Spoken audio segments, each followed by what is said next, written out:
Saya mohon, hentikan permusuhan ini.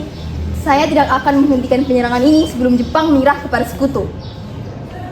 Baiklah, Jepang akan menyerah. Pada tanggal 15 Agustus 1945, Kaisar Hirohito memerintahkan penghentian permusuhan terhadap sekutu. Setelah sebelumnya, yaitu pada tanggal 14 Agustus 1945, sekutu menjatuhkan bom atom di kota Hiroshima dan Nagasaki.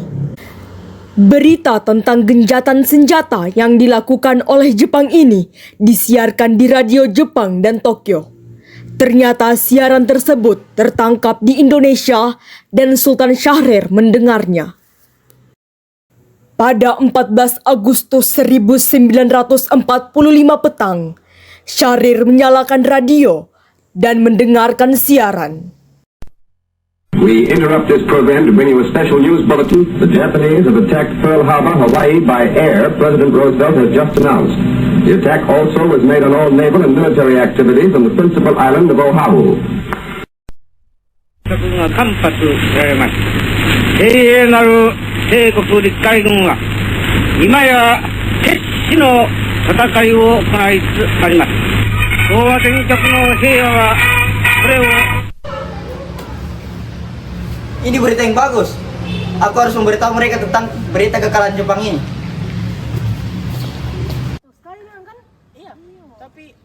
Bagaimana ya? Apakah kalian sudah mendengar berita tentang kekalahan Jepang? Hah?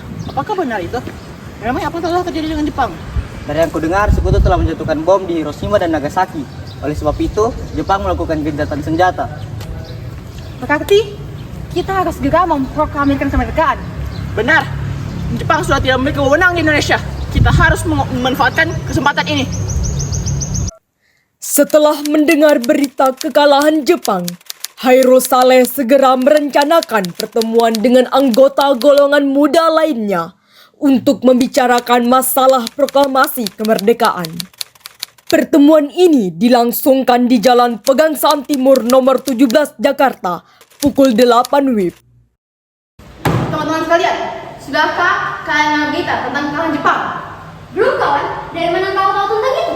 Tadi saya dan Sukarni berkumpul dalam Syahrir. Ia mendengar berita radio Jepang bahwa berita tentang gencatan senjata itu. Berarti negeri kita sekarang sedang dalam kondisi vacuum of power. Benar. Demikian saya mengumpulkan kalian semua di sini untuk mengajak kalian memanfaatkan situasi ini untuk segera memproklamirkan kemerdekaan. Tepat sekali. Kalau gitu kita harus membagi tugas.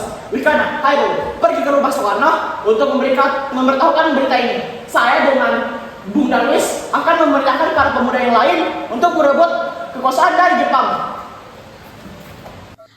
Kediaman Soekarno, Jalan Pegangsaan Timur nomor 56 Jakarta pukul 22 WIB. Sesampainya di sana, Wikana dan Hairul segera bertanya tentang keberadaan Soekarno kepada Fatmawati. Disinilah terjadi perdebatan serius antara golongan muda dan Soekarno.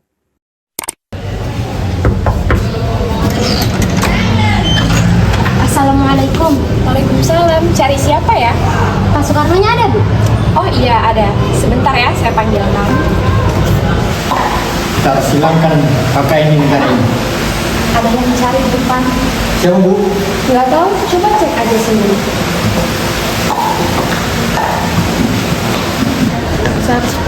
Gana, Erul, ada apa? Bung, kita harus segera memproklamirkan kemerdekaan sekarang. Ini batang leherku. Seretlah aku pajak itu sekarang dan potong leherku malam ini juga. Kamu tidak perlu menunggu hingga esok hari. Tapi ini saat yang tepat, Bung. Jepang sudah kalah dalam sekutu dan tidak ada lagi kekuasaan negeri ini. Mengapa kita harus menunggu? Tidak ingatkah Anda bahwa kakak sudah banyak menderita akibat penjajahan ini? Jepang adalah masa yang silam. Belum lagi kita harus menghadapi Belanda yang hendak ingin berkuasa kembali. Jika saudara tidak setuju dengan apa yang saya katakan dan mengira saudara cukup untuk menopang kekuatan sendiri, mengapa saudara datang kepada Soekarno dan meminta memproklamirkan kemerdekaan? Apa kita harus menunggu Jepang untuk memerdekakan bangsa ini? Kita bisa untuk melakukannya sendiri, Bung. Tanpa harus menunggu dinimas dari Jepang yang entah kapan akan terwujud. Jepang bahkan sudah kalah dalam perang sucinya. kekuatan segelintir ini tidak akan mampu melawan armada perang milik Jepang. Apa yang akan kau lakukan untuk menyelamatkan wanita dan anak-anak jika terjadi pertumpahan darah? Bagaimana cara kita mempertahankan kemerdekaan ini? Coba kamu bayangkan bagaimana kita berdiri di atas kekuatan sendiri. Tapi semakin cepat kita memproklamasikan kemerdekaan, akan semakin cepat pula kita mengakhiri penderitaan rakyat yang sudah ditanggung selama ini. Nilai yang ditunggu-tunggu oleh bangsa kita, Bung. Baiklah, tapi berikan kami waktu untuk berunding sebentar. Kemudian, para anggota golongan tua yang berada di kediaman Soekarno langsung membicarakan permasalahan tersebut. Bagaimana ini? Para pemuda menuntut untuk segera memproklamasikan kemerdekaan. Tapi kita tidak boleh gegabah, Bung. Kita butuh waktu untuk mempersiapkan semuanya secara matang agar tidak terjadi hal yang tidak diinginkan. Saya setuju. Menurut saya, yang paling penting kita Arab saat ini adalah menghadapi sekutu-sekutu yang ingin menguasai negeri kita. Soal kemerdekaan akan kita bahas lagi lebih lanjut pada sidang PPKI tanggal 18 Agustus nanti. Lalu bagaimana dengan pendapat golongan muda? Apa kita abaikan saja? Ya, lagi pula mereka masih muda, pemikiran mereka masih pendek. Kita harus melihat ke depan dan memikirkannya secara matang. Bagaimana jika semuanya hancur berantakan? Baiklah, Bu. Berarti kita semua sudah sepakat. Setelah selesai berunding, para golongan tua segera menemui para anggota golongan muda yang menunggu di luar ruangan. Setelah kami berbincang tadi, kami memutuskan untuk tidak tergesa-gesa dalam hal proklamasi kemerdekaan. Hal ini akan dibahas lebih lanjut dalam sidang PPKI. Siap, Bung. Siap, Bu. Dengan berat hati mendengar keputusan tersebut, para pemuda pun meninggalkan kediaman Soekarno. Tetapi mereka tidak putus asa.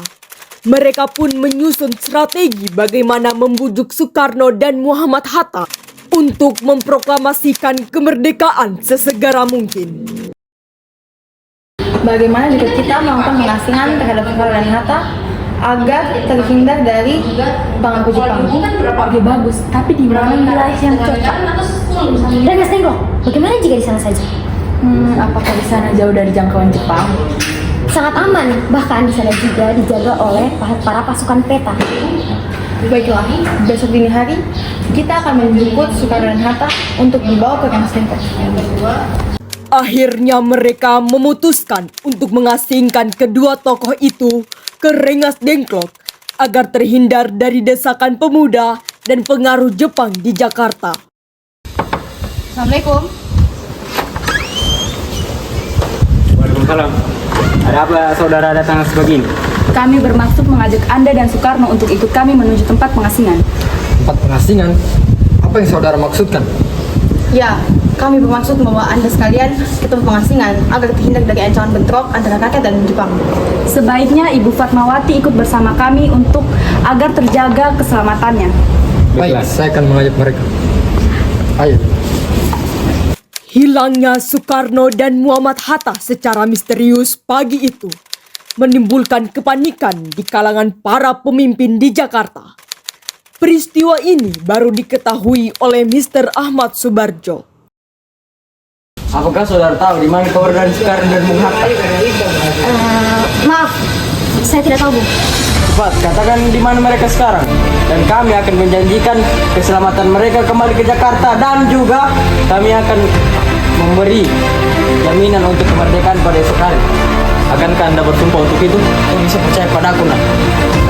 Baiklah, saya akan menunjukkan tempat di mana Soekarno dan Bung Hatta berada di Rengas Dengklok.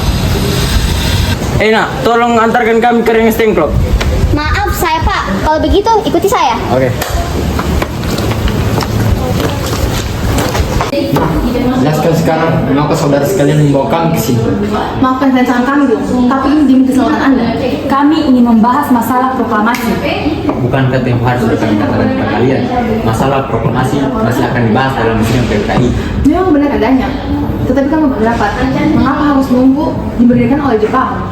Mengapa harus menunggu hasil sidang PPKI kalau kami bisa merdeka sendiri? PPKI itu bentukan Jepang, Bung. Kami ingin memproklamasikan kemerdekaan tanpa bantuan Jepang. Pendapat itu memang benar. Namun kami masih terlalu dini untuk memproklamasikan kemerdekaan. Selain itu, kita masih belum siap dan membutuhkan bantuan Jepang untuk merdeka.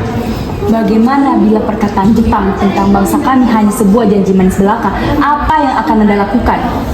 Apakah harus selamanya menunggu janji itu? Kita harus memproklamasikan Indonesia. Sekarang juga ada banyak rakyat Indonesia yang terbelenggu, dijajah di tanah air mereka sendiri. Mereka itu berhak bebas dan sekarang saatnya. Harap tenang saudara sekalian. Mari bicarakan dengan kepala dingin tanpa perlu ada ketegangan, oke? Bung Karno, Bung Hatta, harap ikut saya. Saya mengerti perhitungan Anda berdua tentang masalah proklamasi ini. Kita mungkin belum mempertimbangkan semuanya dengan matang. Tapi saya percaya kita bisa bangkit dan memanfaatkan situasi ini. Kesempatan tidak datang dua kali, Bung. Apa yang mereka katakan ada benarnya dan saya mendukung mereka. Tetapi apakah kita bisa? Akankah ini semua mungkin dilakukan? Tentu mungkin, Bung. Asal kita berusaha, tentu kita akan menemukan jalan keluarnya. Lagi pula, para pemuda di Jakarta sudah menyusun strategi untuk mencegah serangan Jepang dan sekutu yang tidak menerima proklamasi bangsa kita. Baiklah, saya setuju. Kita akan memproklamasikan kemerdekaan tanpa ada campur tangan Jepang. Pada pukul 17.30 WIB, rombongan dari Jakarta tiba di Rengas Dengklok untuk menjemput Soekarno dan Muhammad Hatta. Selesailah perundingan di Rengas Dengklok. Semua anggota golongan tua maupun muda kembali ke Jakarta untuk membahas lanjut rencana proklamasi kemerdekaan tanggal 17 Agustus 1945. Tanggal 16 Agustus 1945, pukul 23 WIB, rombongan tiba di Jakarta. Bagaimana kita membicarakan naskah proklamasi untuk mendeklarasikan kemerdekaan Indonesia? Kita butuh tempat, Bung. Tapi ini sudah malam hari dan pihak Jepang tidak mungkin mengizinkan kita untuk beraktivitas malam hari. Apalagi jika mereka tahu kita sedang membahas rencana proklamasi. Saya punya ide. Kita akan meminjam rumah Laksamana Maeda. Laksamana dari Jepang. Baik, Bu.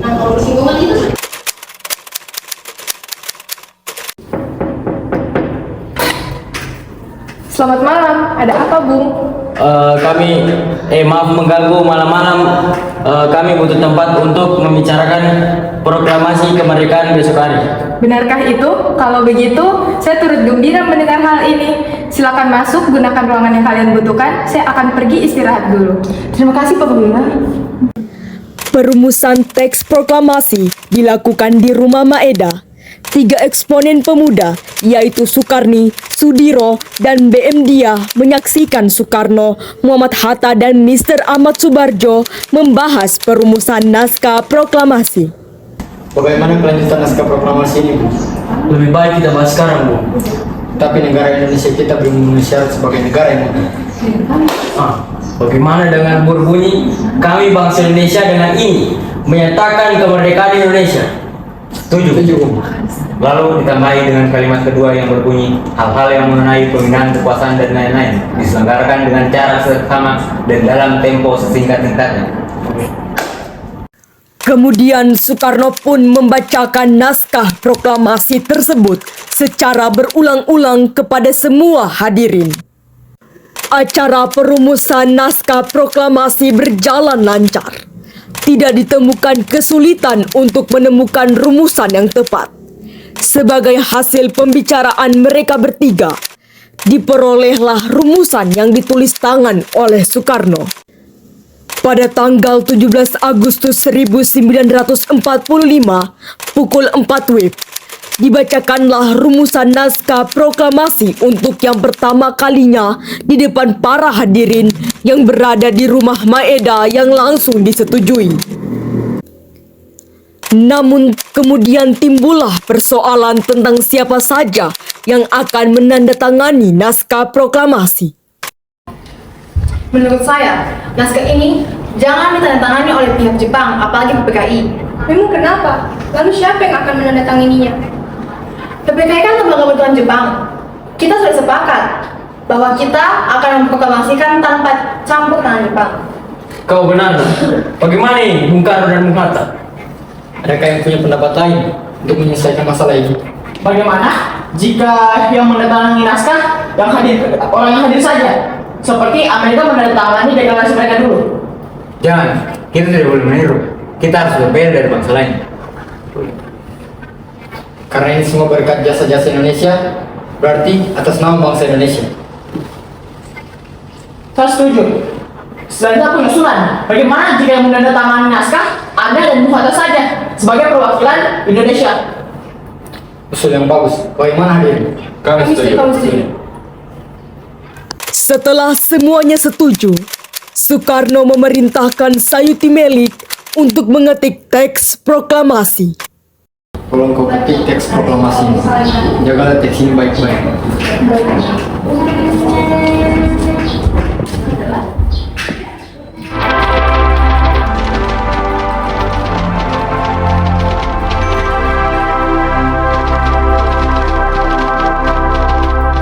Sayuti Melik pun mengetik teks tersebut. Semua persiapan proklamasi rampung pada pukul 4.30 WIB. Lalu, semua hadirin pulang ke rumah masing-masing dengan perasaan gembira. Kemudian para pemuda mengirimkan kurir-kurir untuk menyampaikan bahwa saat proklamasi telah tiba. Mereka juga mengatur pelaksanaan penyiaran berita proklamasi kemerdekaan. Menyebarkan beberapa pamflet ke penjuru Jakarta dan sekitarnya. Pengeras suara diusahakan adanya. Semua dilakukan agar rakyat dapat turut menyaksikan momen paling berharga untuk bangsa Indonesia. Hei Nak, tolong sebarkan berita tentang proklamasi dan atur penyiaran berita ini di radio. Baiklah. Dan juga sebarkan pamflet tentang berita proklamasi Indonesia hingga ke penjuru Jakarta. Usahakan agar seluruh rakyat Indonesia mengetahuinya. Siap, laksanakan. Baiklah. Pada saat yang sama, Soekarno dan Ibu Fatmawati sampai di kediaman mereka dan berbincang sejenak. Alhamdulillah, akhirnya semua berjalan dengan lancar. Terima kasih Bu, sudah menemani saya di saat-saat yang cukup menguras pikiran ini. Iya, terima kasih Gusti Allah. Oh iya Pak, apakah kalian sudah merencanakan bagaimana proklamasi besok akan dilaksanakan? Sudah, besok kita akan melaksanakan upacara bendera yang nantinya akan diiringi lagu Indonesia Raya karya Bung Supratman. Bukankah kita belum punya bendera? Ya ampun, Bapak sampai lupa. Bagaimana kalau ibu saya menjahit bendera? Akan tetapi kainnya hanya ada yang warna putih dan merah saja. Apa tidak apa-apa? Tidak apa-apa, buatlah bendera sederhana. Yang penting kan kita sudah berusaha. Baiklah, bagaimana jika kita menamakan benderanya dengan bendera Sang Saka Merah Putih? Ide yang bagus, Ibu. Saat Ibu Fatmawati sedang menjahit, sedangkan Soekarno sibuk menyusun pidato yang akan disampaikan. Hari Jumat pada tanggal 17 Agustus 1945, pukul 10 WIB, di Jalan Pegangsaan Timur nomor 56, dilangsungkan proklamasi kemerdekaan Indonesia. Sesaat sebelum upacara dimulai, Ya Murti, tolong kibarkan bendera merah putih ini sebagai tanda awal kejayaan bangsa ini. Baik, Bung. Saya akan menyuruh anak didik saya untuk menyebarkannya. tiba saatnya upacara proklamasi kemerdekaan Indonesia. Tokoh-tokoh pejuang Indonesia telah hadir di lokasi. Di antaranya yaitu Mr. A.A. Maramis, Hos Cokro Aminoto, Oto Iskandar Dinata, Ki Hajar Dewantara, M. Tabrani, dan lainnya. Suasana menjadi sangat hening. Soekarno dan Hatta dipersilahkan maju beberapa langkah dari tempatnya semula. Soekarno mendekati mikrofon. Dengan suaranya yang lantang dan mantap, Soekarno pun membacakan pidato pendahuluan sebelum beliau membacakan teks proklamasi. Saudara-saudara sekalian, saya telah minta saudara-saudara hadir di sini untuk menyaksikan satu peristiwa maha penting dalam sejarah kita. Berpuluh-puluh tahun kita bangsa Indonesia telah berjuang untuk kemerdekaan tanah air kita. Bahkan telah beratus-ratus tahun gelombang aksi kita untuk mencapai kemerdekaan kita itu ada naiknya dan ada turunnya. Tetapi jiwa kita tetap menuju ke arah cita-cita. Maka kami tadi malam telah mengadakan musyawarah dengan pemuka-pemuka rakyat Indonesia dari seluruh Indonesia. Permusyawaratan itu seia sekata berpendapat bahwa sekaranglah datang saatnya untuk menyatakan kemerdekaan kita. Saudara-saudara, dengan ini kami nyatakan kebulatan tekad itu. Dengarlah proklamasi kami.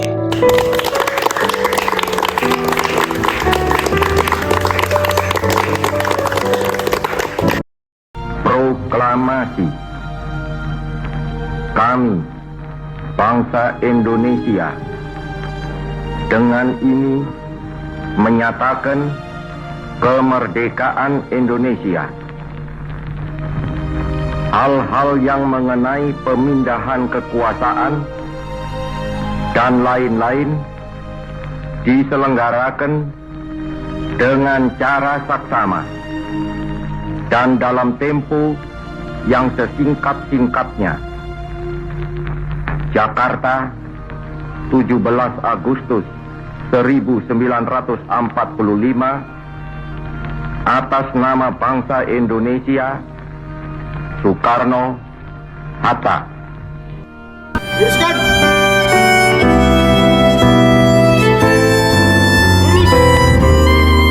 Langkah, tegap, maju. Jalan.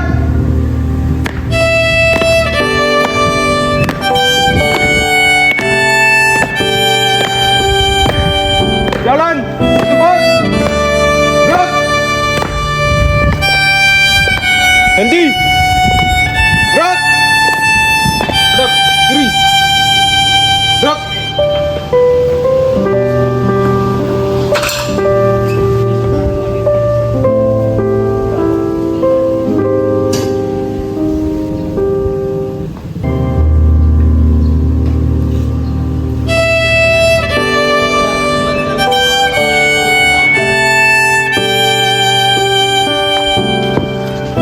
Bendera siap.